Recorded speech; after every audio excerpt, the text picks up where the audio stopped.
Okay, looks like we are ready here, so hello everybody, how are you on this day, night? It depends about your time zone. I am Gel Senpai, and well, this is Snow Brothers. This is a game released originally on NES. Well, sorry, for arcades in 1990s, and then it was ported to the NES/Famicom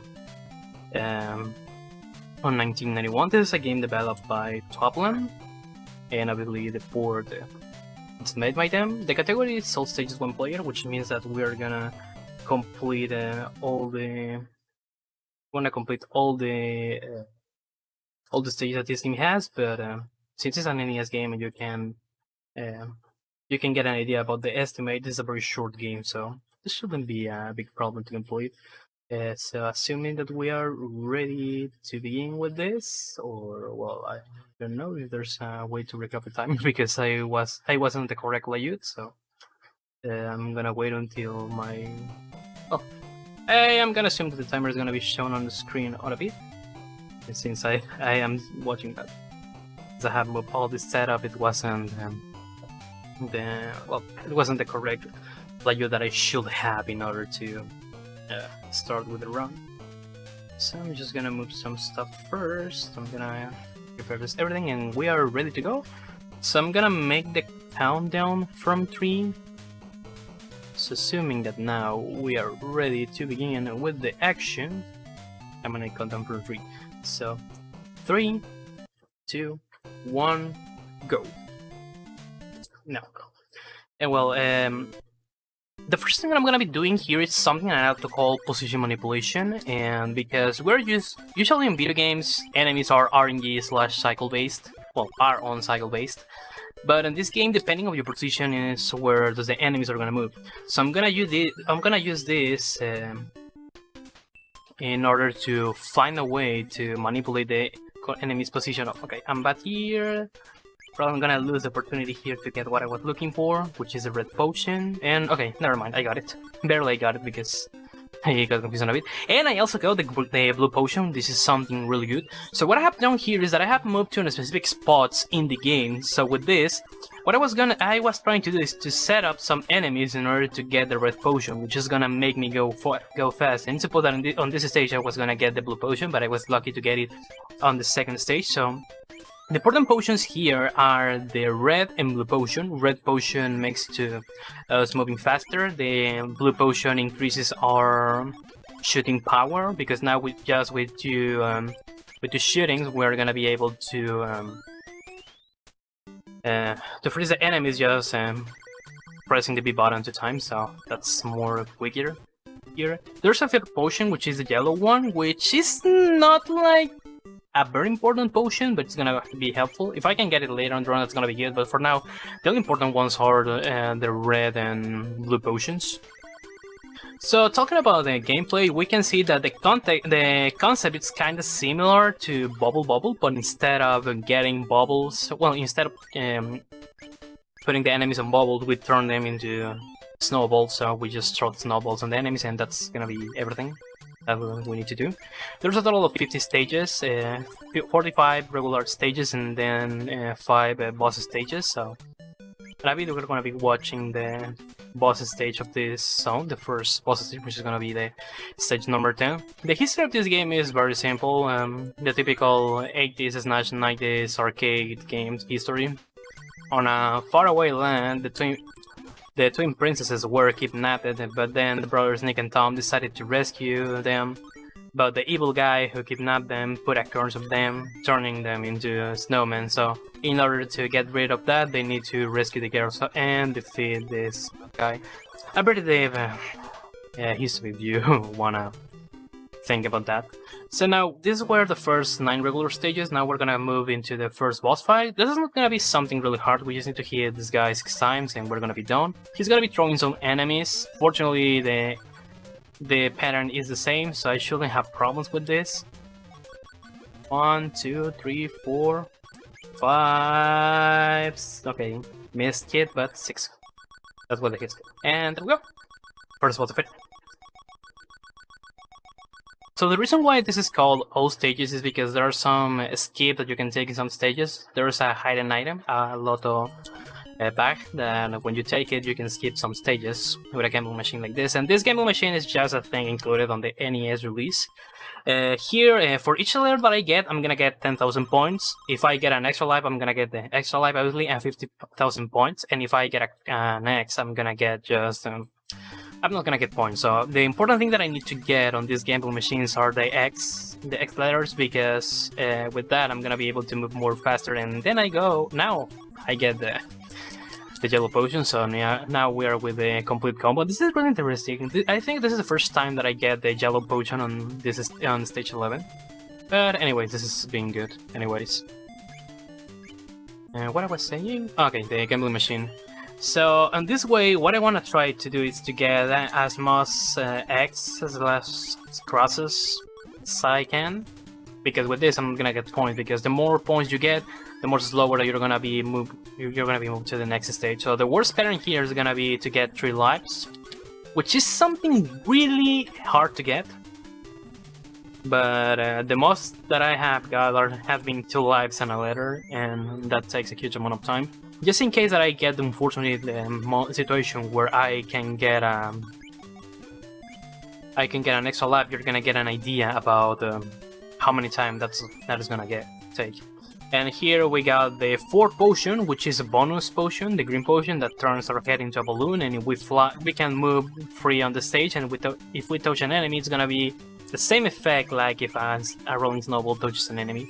So the way you defeat the enemies here is that you turn them into a snowball and then you throw the snowball. And if a rolling snowball touches an enemy, the enemy is gonna fly on the stage and it's gonna turn into an item. In some of the first stages, I used to do this with the position manipulation. So with this, I can get the potions that I need in order to go faster, which are the red potion that increases my speed and the blue potion that increases my shooting power. The yellow potion just increases your shooting range, so it's not important at all, but it's helpful. So that's the point about what do you need, just mostly the red and blue potions in the game. So now this is stage 19, and then we're gonna have the second boss, which is a kind of frog and is gonna be throwing to us some bombs. There's a slight difference in this boss compared with the NES version, because in the NES version, the boss can appear on the top of the screen or on the floor. So he appeared on the floor. This is gonna be good because some days ago I found a new, faster way to defeat him here. So I'm gonna try to manipulate. I made a correct manipulation here because I have avoided that the boss disappeared for a bit. So now he needs to appear up so I can defeat him faster. And there we go. There was the 7 hits that this boss needed, and second boss defeated.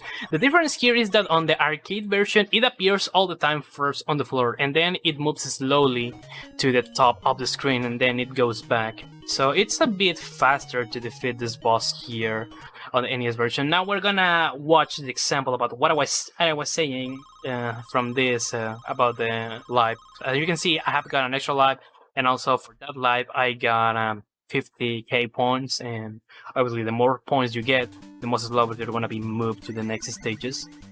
So now here, from stages 21 to 29, there's gonna be something important I need to do, and this was something bad. I was trolled by this enemy, and this is bad because now I have lost all my power-ups, so this is gonna be a very, very slow pace. It's so weird that I die on these stages. Usually I used to die talking about resetless runs starting with the stage 30. Don't worry, this is not gonna be so bad. So there's a way that I can get some items here, and that's something I'm gonna try to do. So probably I'm gonna take more time than the usual to defeat the enemies. I haven't calculated correctly where that snowball was gonna move. But it's fine, I have all of these mistakes included on my estimate. As you have seen my estimate on the screen, that's 25 minutes. My PB, it's 18 minutes and 23 seconds that I got it a couple of days ago. When I submitted this game, my PB was... Okay, I was lucky, I got the red potion, so this is good. When I submitted this game, my PB was an 1851, and I was tied with the former world record. Actually, I'm on the 2nd place on the leaderboard, so based on my PB and the estimate, you can get an idea about how many time you're gonna need for all of these bad things that can happen during the run. So now in the stage 25, there's gonna be an enemy that's gonna be spawned on the middle of the stage. I need to be careful and avoid it. And always with these blue enemies at the top, I'm gonna need to go against the one that is on the right, because there's a higher chance that, as you have seen, the enemy on the left can throw a knife, and obviously that can kill you. So always you're gonna go for the enemy that is on the right of the screen.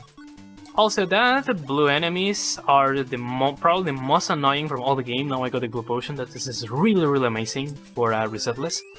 So that blue enemies are just a nightmare, because what do is that after some seconds they can turn into a tornado, and they're gonna move freely on the screen trying to reach the spot where you are.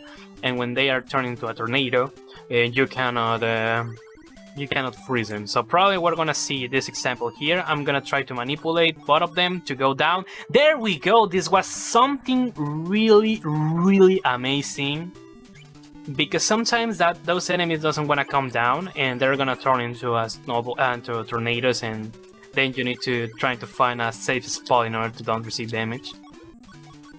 And also, something that I have forgot to mention about throwing the snowballs is that if I throw a snowball and then I let that one of the snowballs touches me, and then I press jump button to get rid of the snowball, I can have an invincibility window that takes like 1.5 seconds, and I can use that as a kind of damage boosting, or I don't know if that can be considered as a damage boosting. So now this is the third boss of the game, and there are 2 birds. Each of these birds just need to receive 3 hits, and we're gonna be good to go. So I just need an extra hit for this bird, and that's gonna be everything. I just need to freeze these little birds that are gonna be throwing. And there we go. There's boss. I'm surprised that I got a decent pattern, because on my PD I have wasted a huge amount of time here. And yeah, this is a really interesting game, and then I got another extra life. What a coincidence again. But yeah, the situation with this game is a bit curious. Well, I got here 2 lives, but because with the worlds, if you get the snow world, you can get a life. At least the good part of that is that if you get a life with the snow world, you're not gonna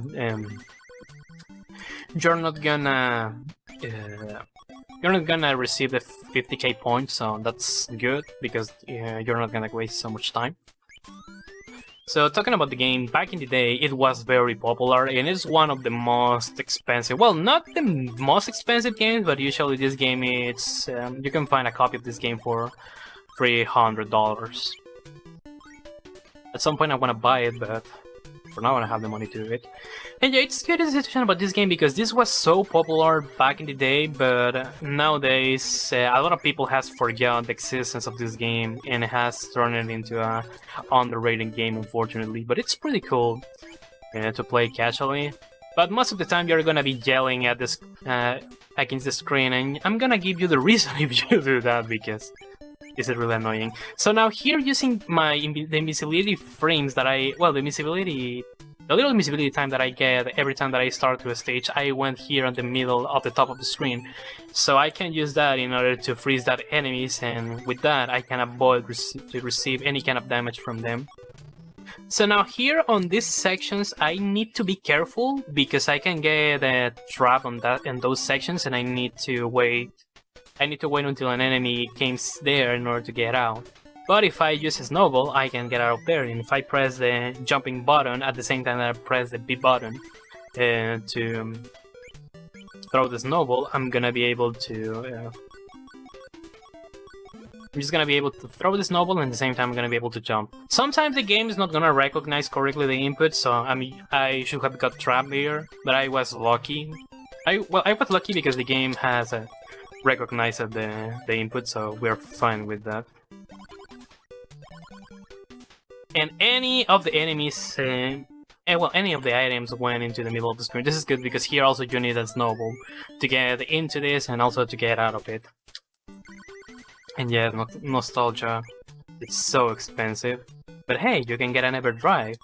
And talking about Everdrives, one of the prizes, if you donate for this marathon, for now, it's an Everdrive for the NES. So if you have an NES, you can play this game in your NES if you get that ever drive. So if you want to get an opportunity, don't forget to check the Tiltify link and donate for this for that price. Now stage 39, probably this is the biggest base killer of the game, because the problem here is where you okay, let me see if I can do this. Please tell me I can do it. Okay, this is the problem. When you get stuck, if you get stuck in the middle of the screen, the main problem is that with two enemies it's more hard to try to defeat them, because I can jump freely on the other sides of the middle section of the screen because there's an extended range of space. So I can, without problems, I can freeze the enemies and throw them. But if there are those two enemies on the middle, I'm gonna be having problems to do that. But fortunately, I got a good combination of enemies, so I was able to enter into the invincibility pace. So with that, I just went against the enemies without receiving damage, and I just freeze them.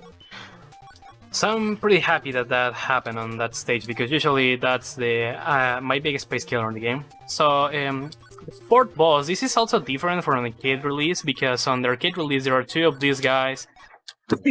And sorry about that. And you cannot freeze the you cannot freeze that far enemies. There are gonna be some enemies that are gonna be falling from the top of the screen, and you need to freeze them and throw them against the bosses. But again, NES limitations. So that's the reason why some stuff is different in the game.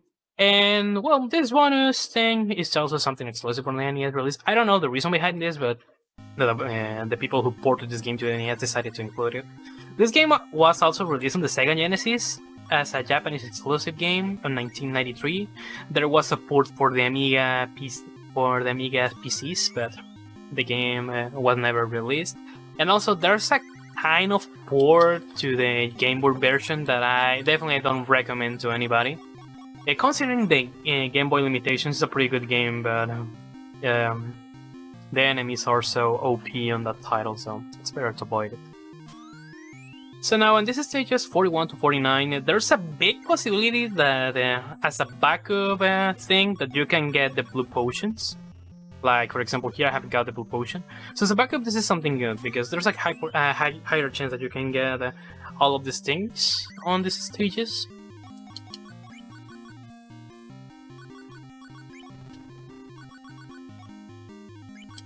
So here, probably I'm not gonna have anything to say, so if the announcer has something to mention, this can be a good opportunity. We're gonna have like a 1 minute window for this before I reach the last boss. Otherwise, we can appreciate the amazing 8-bit soundtrack that this game has. I just need to be careful with the red enemies that can fly against me if they are on the same line that I am. And well, the bats are not a big thing. The only problem is when they are so high, so trying to reach them sometimes can be a real challenge.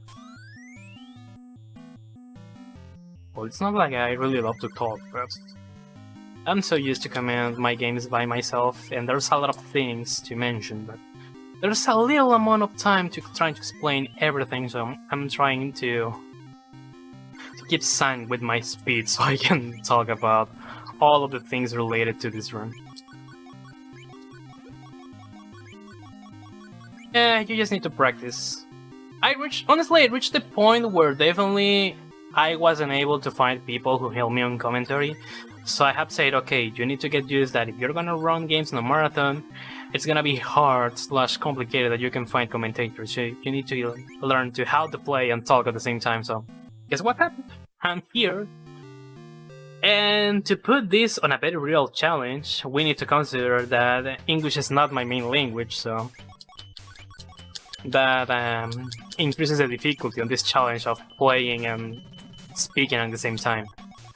And now, boss fight! The last boss fight of the game, and the real PB / World Record pace for myself, because since like 1.5 years ago, I have lost a huge amount of PB paces and also World Record paces with this game, because this boss is fully RNG based. It's more easier to defeat this boss on the NES port than on any other port, because the roof is static here, but in other ports the roof is falling down slowly. So the problem here with RNG is that these bosses are gonna throw bubbles. Sometimes you can bubbles can get a potion, and the bubbles can get an enemy, a fireball. So we're gonna bless in order to get the enemies here, because each of these guys needs 10 hits. And also, it doesn't matter if I die, because these guys can throw both the blue and red potions. But at the same time, obviously, losing a life, it's something bad. And also, each time that I see an item, I'm gonna try to catch it, because based on the world record holder of this game said that he decided to jump into the bubbles in order to catch the items, because he got a reason on something that it's that the game, for some reason, well, not for some reason, if there's a lot of elements on screen, probably the game is not gonna throw, well, the bosses are not gonna throw bubbles. So I'm gonna try to catch the potions even when I got them. So with this, I can reduce the amount of elements on screen, so the bubbles can spawn. And I'm gonna try to hit each of these boss one time each, but being aware about how I am, I don't think that I have freeze the enemies on time. So. Oh, this is bad, this is bad, this is bad! Keep there, keep there, keep there, keep there, there we go. So the time is gonna finish, obviously, when I defeat both of these guys. So I think that I have hit each of them at the same time. It's better to do that, because once one of these guys disappears, obviously, instead of 4 bubbles, you're gonna get just 2. So you reduce by a half all the possibilities with the bubbles, so obviously that's not something good. And the fireball hasn't helped a lot.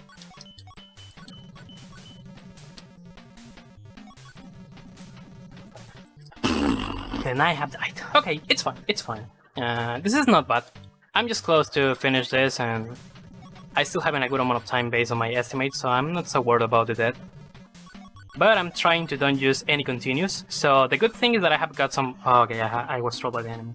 So the good thing is that I have got some extra lives on the gambling machine, so probably this is gonna be helping to get the alternative ending that we're gonna be watching on a bit. So the time is gonna finish when I defeated the guy on the... If I defeat the guy on the left, and time... 20:36. Up to this day, this has been my best resetless time on a marathon, and since I haven't used any of the continues of the game, we have here the alternative ending of the game, because the game has 9 continues, and if you play in the 2-player mode, the 9 credits are shared between both players. So since here I haven't used any of the continues, I have died, but I haven't used any of the game continues, we get the real ending of the game. Because if you use at least 1 continue, obviously the twin princesses are gonna be rescued and the peace is gonna come back to the kingdom. But this real ending that it's based on, obviously if I don't use any of the continues, what is gonna happen is that the game's gonna tell to us that, well, the princesses were rescued, they defeated the evil guy that kidnapped the princesses, and at the same time both brothers got rid of the snowman curse. And also, that's not just the only thing, and we're gonna wait a bit in order to see the real ending of the game. But well, probably not. This is gonna tell to us that what happened after all of this is that both Nick and Tom got married with the twin princesses. So I'm really happy that I have got 20 as a resettle. This is a pretty good time. Usually my average time on a resettle run is 22.